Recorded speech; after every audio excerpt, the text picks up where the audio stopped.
దేవుని యొక్క అతి శ్రేష్టమైన నామమునకు మహిమ కలుగునుగాక. ఈ ఉదయకాలము మీకందరికీ వందనాలు తెలియచేస్తున్నాను. ఈ దినము మిమ్ములను బలపరచు దేవుని మాట.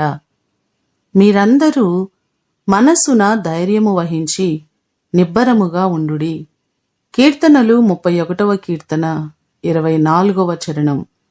మనము ధైర్యముగాను నిబ్బరమైన మనసు కలిగి ఉండాలని దావీదు భక్తుడు మనతో మాట్లాడుతున్నారు. ధైర్యము చెడిపోతున్న సందర్భాలు మన జీవితాల్లో ఎన్నో పర్యాయాలు కనబడుతున్నాయి.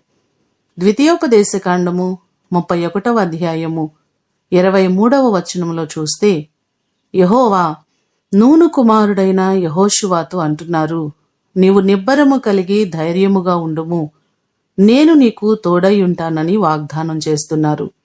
మన జీవితాల్లో కూడా దేవుడు మనకు తోడుగా ఉండి మనకున్నటువంటి ప్రతి భయములో నుండి మనలను విడిపించే దేవుడు.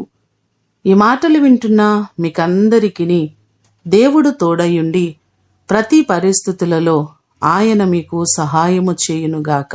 ప్రార్థన చేసుకుందాం.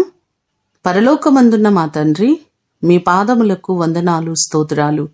నీ కృప చొప్పున మీరు మాకు తోడుగా ఉంటానని, మా పక్షమయ్యుండి మమ్మలను నడిపిస్తానని వాగ్దానము చేస్తున్న దేవుడవు, నమ్మదగిన దేవుడవు ప్రభువా. ఎన్నోసార్లు పరిస్థితులను బట్టి మేము గలిబిలైపోతున్నాం.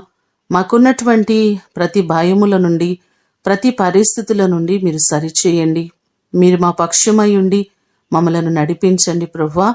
ప్రతి ఆటంకములన్నిటి నుంచి విడిపించండి. మీ యందు నమ్మికతో మీపైన ఆధారపడి మేము ముందుకు అడుగులు కొనసాగించున్నట్లుగా సహాయము చేయండి. మా ప్రియులెల్లరినీ మీరు ఆశీర్వదించండి, దీవించండి. ప్రతివారికి మీరు తోడయుండి ప్రతివారిని మీరు ఆశీర్వదించండి.